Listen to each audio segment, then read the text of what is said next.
Salve, salve, rapaziada! Bem-vindo mais uma vez à aula do professor Rafa e vamos seguir o nosso bate-papo sobre esse lance de segunda lei de Mendel. A gente já está fechando aqui, fazendo os últimos detalhes relacionados a essa etapa da nossa discussão.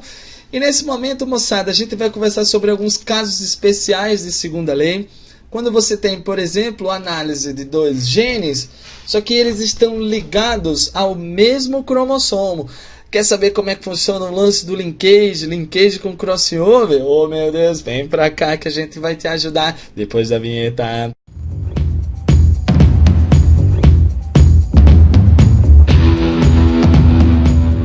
Beleza, moçada? Sobre esses casos especiais da segunda lei, primeira coisa que a gente comenta é que o indivíduo, a gente vai levar em consideração o indivíduo de híbrido aqui, né? Com o genótipo duplo heterozigoto.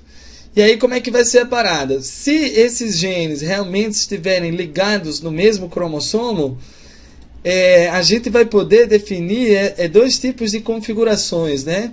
A gente tem a configuração do tipo cis, que é aquela em que você tem os dois alelos dominantes, os dois genes dominantes lá no mesmo cromossomo. Então você vai ter Azão e Bzão num cromossomo, Azinho e Bzinho no outro cromossomo, que seria o cromossomo homólogo, que nem a gente vê nessa imagem aqui, ó.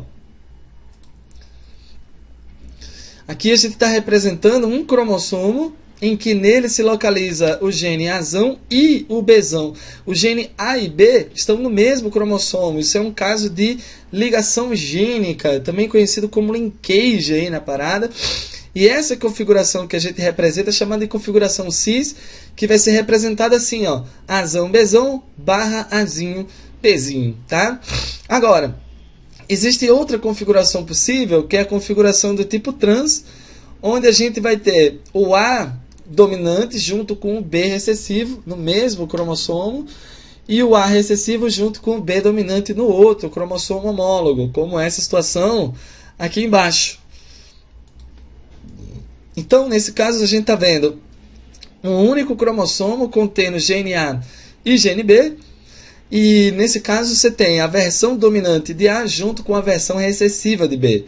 E aí, essa configuração é chamada de configuração trans e é representada aqui, ó, dessa forma, Azão, Bzinho, barra Azinho e Bzão, tá?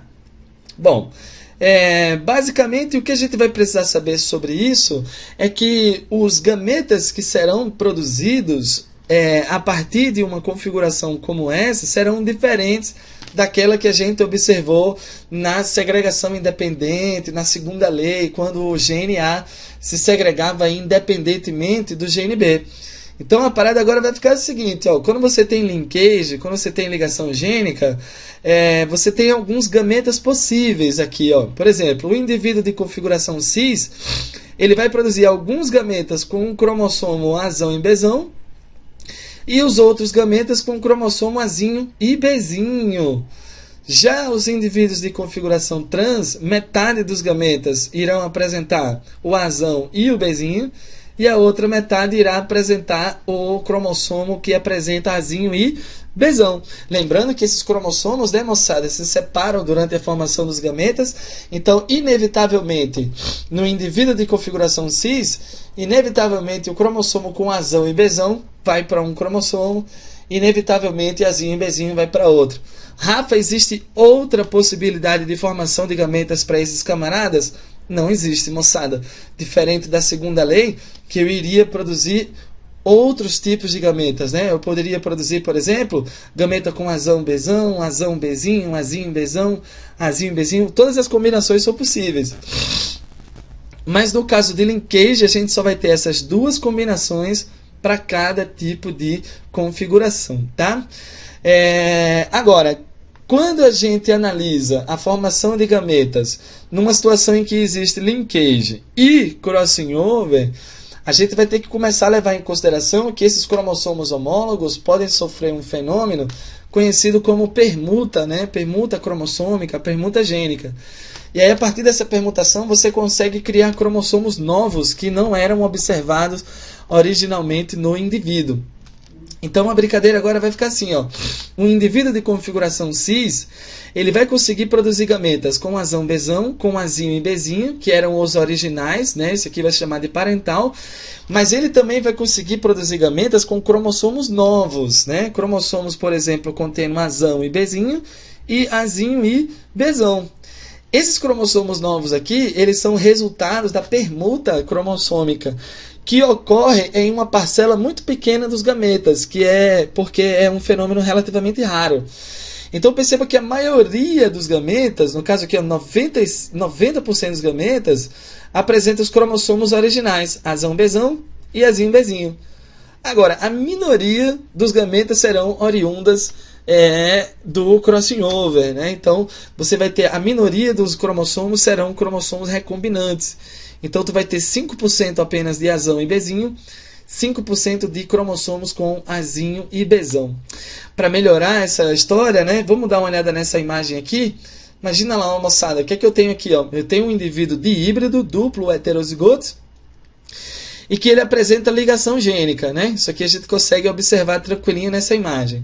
Configuração desse indivíduo, configuração do tipo Ah, moleque! Configuração do tipo cis, porque tem dominante em um cromossomo, os recessivos estão no cromossomo homólogo. Aí a parada é o seguinte, na hora que eu vou formar gametas, você vai... Deixa eu diminuir aqui.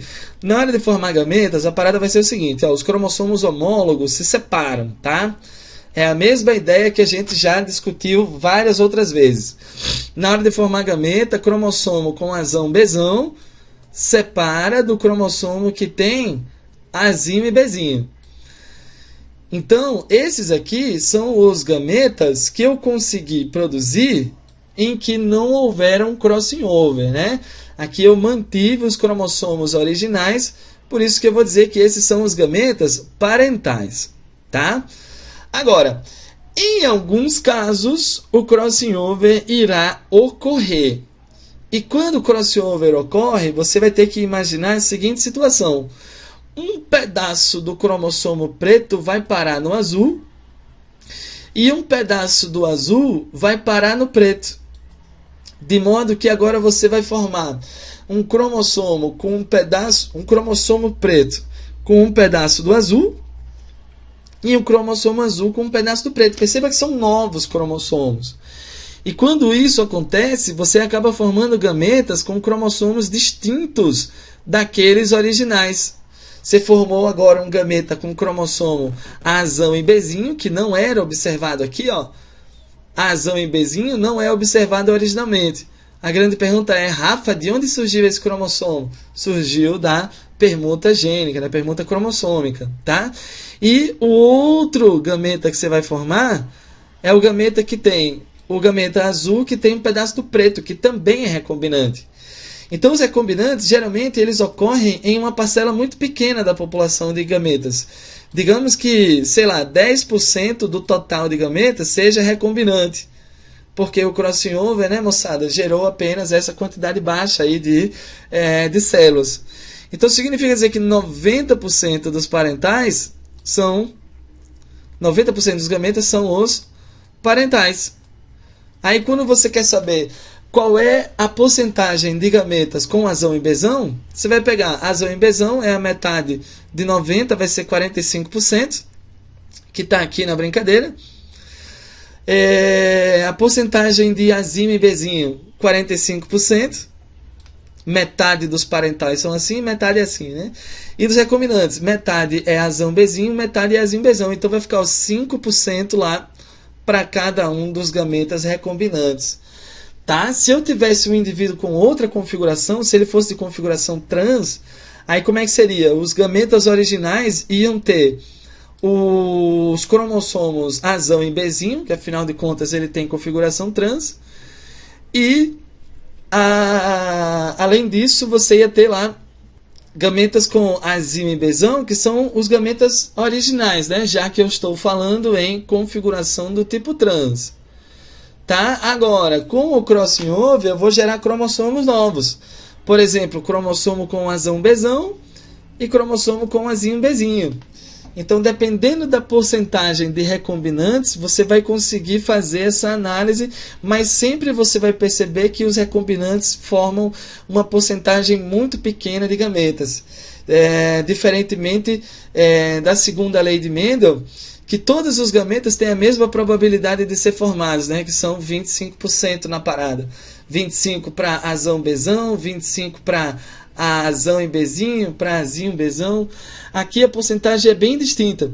Então, uma dica legal é toda vez que você estiver resolvendo uma questão, e a questão trouxer um indivíduo de híbrido, como esse aqui, e a proporção entre os gametas é assim, ó, bem destoante, bem diferente, 45% para um determinado tipo, 5% para outro. Então isso aqui é um caso nítido, é um caso claro lá de que rola um linkage e que, além do linkage, também está acontecendo crossing over. E o crossing over está gerando, portanto, esses gametas recombinantes em baixíssimas proporções, tá? E aí, a grande observação é a ligação gênica, né? É isso que a gente está estudando. O linkage, ele difere das porcentagens da segunda lei por não estarem em iguais proporções. Segunda lei, como é que é? Um cara de híbrido, ele vai produzir 4 tipos de gametas, cada um com 25% de chance. Quando você vem para o linkage, um indivíduo de híbrido vai conseguir produzir gametas nessas proporções bem diferentes que a gente estava mencionando, tá? Uma coisa importante, quando a gente começou a perceber que os genes podem estar localizados no mesmo cromossomo, uma série de pesquisadores, inclusive um camarada chamado Thomas Morgan, ele começou a se perguntar qual a distância desses genes dentro de um mesmo cromossomo. E aí a gente começa a introduzir o conceito de mapas cromossômicos. Os mapas cromossômicos, eles tiveram como objetivo identificar a posição dos genes em um mesmo cromossomo. Isso é importante, pessoal, porque auxilia demais, né, a identificação de genes que estão relacionados com doenças. E aí, nesse caso, aqui a gente consegue ver, né, alguns exemplos. O cromossomo X, por exemplo, a gente consegue ver que existem muitos genes ligados no cromossomo X. Afinal de contas, é uma molécula de DNA relativamente longa, e essa molécula apresenta naturalmente várias regiões relacionadas com a determinação de características. Cromossomo 2 aqui, ó, semelhante a isso que a gente está conversando, vários genes distribuídos no mesmo cromossomo. O cromossomo 3 aqui também. Então, veja, se você parar para pensar bem, o nosso organismo ele tem cerca de 30 mil genes, e esses 30 mil genes estão distribuídos ao longo de 23 cromossomos. Então é óbvio que cada cromossomo irá apresentar dezenas ou até mesmo centenas de genes, enfim, associados, ligados a uma mesma molécula, né? Então, uma coisa interessante que se ficou definido na época é que a distância entre os genes será medida em uma unidade conhecida como morganídeos, também conhecidos como centimorgan ou até mesmo unidades de mapa. E cada unidade de mapa é proporcional à porcentagem de recombinação entre os genes que estão sendo analisados. Então, por exemplo, se você tem uma questão que diz assim, o gene A e B estão localizados no mesmo cromossomo e é observado uma taxa de permutação de 20% entre esses dois genes. Então, o que ele está querendo dizer para você? Que em 20% dos casos que ocorrem o crossing over, o A e o B acabam sendo translocados, acabam sendo separados um do outro.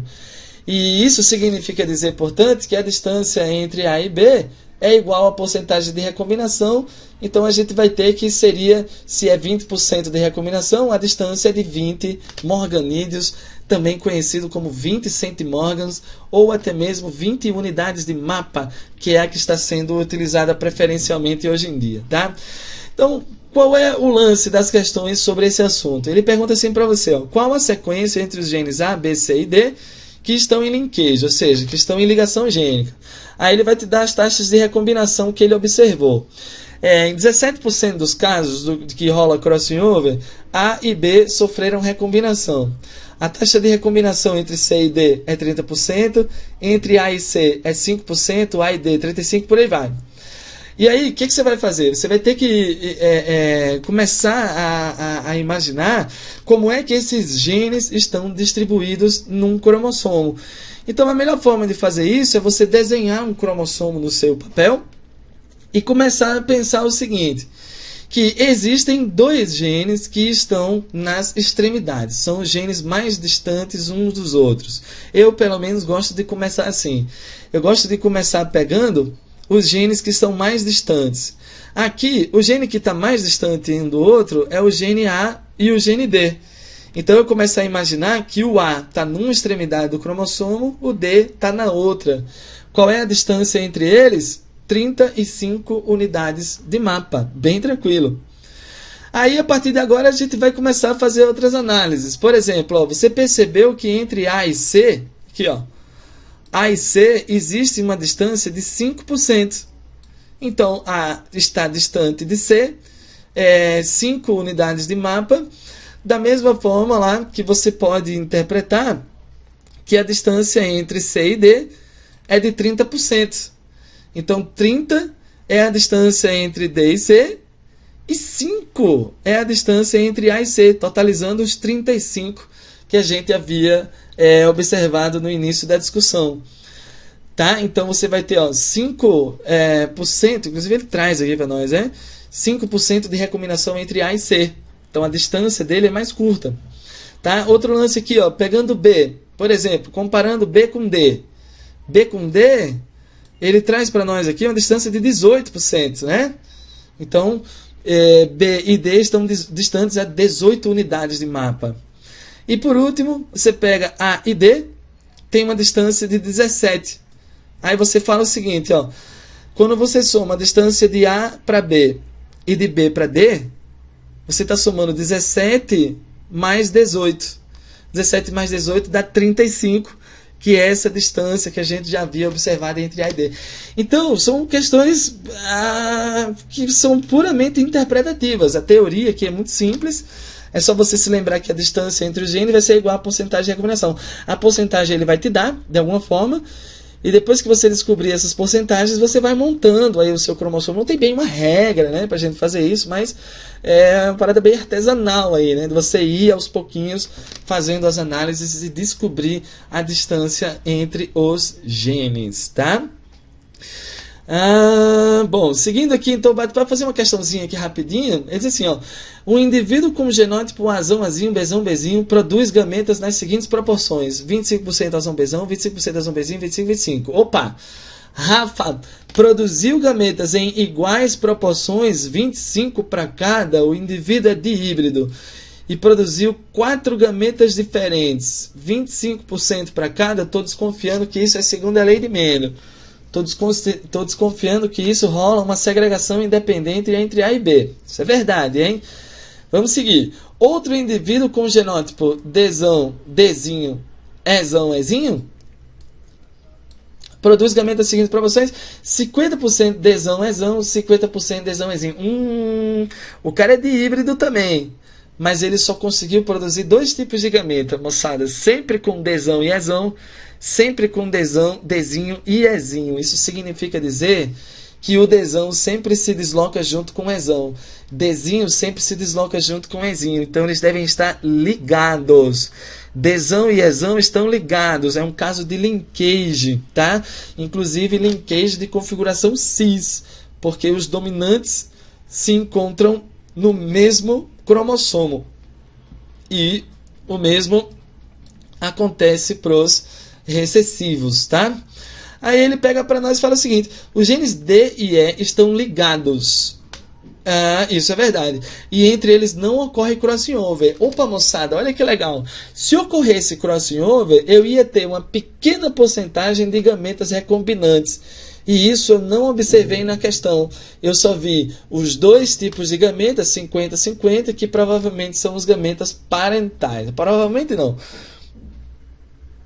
com certeza são os gametas parentais, porque eles estão em maior proporção, tá? Letra B, os genes Dzão e Ezão, os genes D e E estão ligados e entre eles ocorre... Opa, peraí. Os genes D e E estão ligados e entre eles não ocorre crossover. Isso é verdade. Não ocorre crossover. É verdade a letra A, tá? A letra B ele diz que ocorre. Então isso não é verdade pelo que a gente discutiu há pouco tempo. Se ocorresse crossover, eu ia ter uma pequena minoria de gametas recombinantes. Eu não observo isso. Letra C. Os genes D e E segregam-se independentemente. Mentira, moçada. Eles não se segregam independentemente porque o Dzão sempre se segrega junto com o Ezão, tá? Letra D. Os genes A e B estão ligados. Isso não é verdade porque A e B se segregam independentemente. Azão pode vir junto com Bzão, mas também pode vir junto com Bzinho. Tranquilinho, é a mesma probabilidade de acontecer. E por último, os genes A e B se segregam independentemente, é verdade, e entre eles ocorre crossover. Não é possível ocorrer crossover entre genes que se segregam independentemente. Por quê? Porque eles não estão localizados em cromossomos homólogos. Lembrando que o crossover ocorre exclusivamente entre cromossomos homólogos. Então, fofinhos, vamos ficar com qual aqui? Vamos ficar com a letra A, né, moçada? Letra A tá tranquilinha. Super sexy, questãozinha bacana. Bom, mais uma questãozinha aqui só para dar uma fechada nesse bate-papo. Lá vem diz assim, ó, um dado indivíduo heterozigoto para os genes A e B de configuração cis é submetido a um cruzamento teste. Se os dois genes forem... Opa, rapaz, como é que vai ser aqui a parada? Vamos ver aqui, ó, moçada. Se os genes forem não ligados com segregação independente... Ou segunda situação, se eles forem separados por 40 centimorgans, significa que eles estão ligados. Com a porcentagem da prole desse cruzamento será Azinho, Bzinho, Bzinho. Opa, aqui a gente vai ter um pouquinho de trabalho, mas vai ser na paz aqui o bate-papo, tá? Primeiro vamos analisar a primeira situação, tá? Primeiro vamos analisar aqui a primeira situação, que ele diz que os genes estão em segregação independente. Então vai ficar assim a brincadeira. Ó, você tem um camarada que é duplo heterozigoto, Azão, Azinho, Bzão e Bzinho. Rafa tá fazendo cruzamento teste. Significa dizer que eu vou cruzar com um indivíduo homozigoto recessivo. Aí ele quer saber qual a porcentagem dos descendentes nascerão Azinho, Bzinho, Bzinho. Muito fácil, moçada. Aqui a gente vai usar a regra de probabilidade, tá? Como é que é a parada? Para ser Azinho, Bzinho, Bzinho, você tem que achar a probabilidade de ser Azinho. Vai ter que achar a probabilidade de ser Bzinho. Quando você descobrir isso, você vai multiplicar essas duas probabilidades e isso vai te dar a chance das duas coisas ocorrerem simultaneamente. Então vamos lá, desse cruzamento aqui, ó, Azão, Azinho, qual é a chance de nascer assim? Cara, se você fizer esse cruzamento aí, você vai ver que a chance disso acontecer é de 1/2, tá? E nesse cruzamento aqui, ó, qual é a chance de nascer Bzinho? Cara, 1/2 também. Então o resultado da parada, tu vai ter 1/2 vezes 1/2.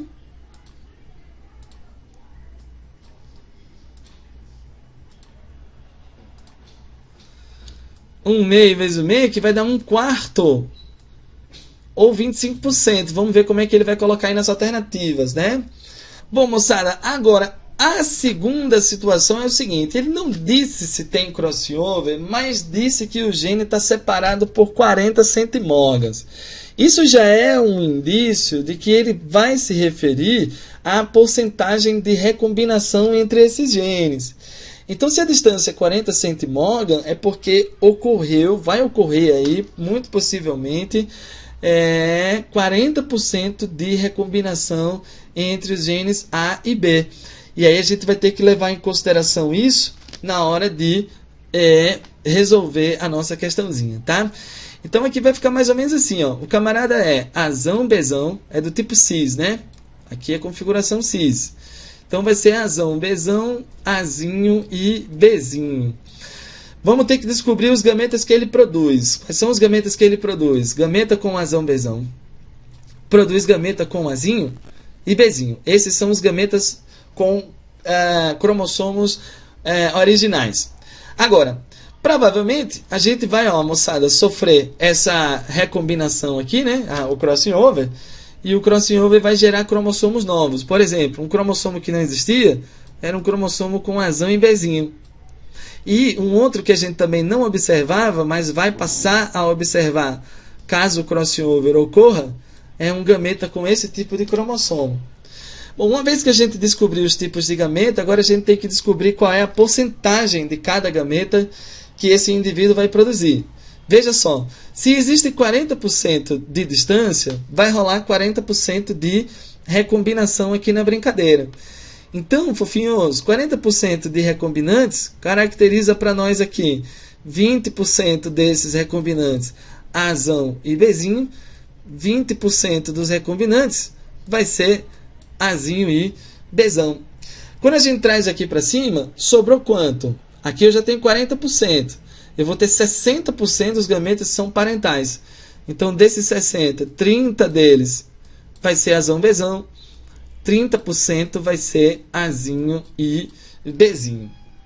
Tá? Perceba que eu continuo com aquela visão de que os gametas recombinantes são sempre a minoria, tá bom? Quando eu vou lá para o outro indivíduo, para o outro cruzante, eu pego lá que ele é assim, azinho, bezinho, azinho e bezinho, né? Os gametas que ele vai poder produzir são gametas que contêm azinho e bezinho, né? Não existe uma grande diversidade aqui de gametas. Então, 100% dos gametas deles vai ter essa configuração. Aí, o lance agora é o seguinte. Eu quero saber qual é a chance de esse casal aqui apresentar um descendente assim, azinho do pai com azinho da mãe, bezinho do pai com bezinho da mãe. A única fecundação que vai trazer essa configuração que a questão pede é essa aqui, Se este gameta fecundar este gameta, você vai acabar gerando um descendente azinho, azinho, bezinho e bezinho. Agora a grande pergunta é: qual a probabilidade disso acontecer? Cara, a probabilidade disso acontecer depende muito da quantidade desse tipo de gameta que existe nesse indivíduo. E a quantidade de gameta que eu tenho é 30%. Então você vai ter que levar em consideração a chance desses dois gametas se encontrar é igual a uma multiplicação das porcentagens entre eles. Então a chance disso aqui rolar, moçada, é igual a uma chance desse gameta encontrar com esse. Então você vai ficar assim, 30%, que é a porcentagem daquele gameta, multiplicado por 100%, que é a porcentagem deste gameta no organismo do outro cruzante. Isso aqui vai dar para nós, vamos cancelar esse monte de zero aqui, né? Isso aqui vai dar 1. Isso aqui vai dar 3 sobre 10. Quando a gente divide 3 por 10, vai dar 0,3. E 0,3. Precisava nem ter feito isso, né? Mas enfim. Vezes 100%. Isso aqui vai te dar 30% de chance de essa fecundação rolar. Essa aqui é a típica questão vestibular tradicional. Acho que você, enquanto aluno exclusivo do Enem, não vai precisar ficar se estressando muito com esse estilo de questão. Mas para você que vai enfrentar um vestibular mais tradicional, é muito legal, moçada, que você treine um pouco essa sua habilidade de fazer cruzamentos quando tem linkage e crossing over, tá? Resumindo o bate-papo, primeira situação, 1/4 ou 25%. segunda situação, vou ficar com 30% aqui na jogada. Valeu, moçada? Então agora sim a gente vai dando uma concluída nesse bate-papo sobre a segunda lei de Mendel. Estamos bem pertinho aqui de terminar essa jornada sobre genética. A gente vai conversar um pouco ainda sobre a herança relacionada com o sexo e tudo mais, mas já estamos aqui praticamente resolvido nessa área da genética mendeliana. Beleza, moçada? Vamos ficando por aqui. Um grande abraço, até a próxima. Falou!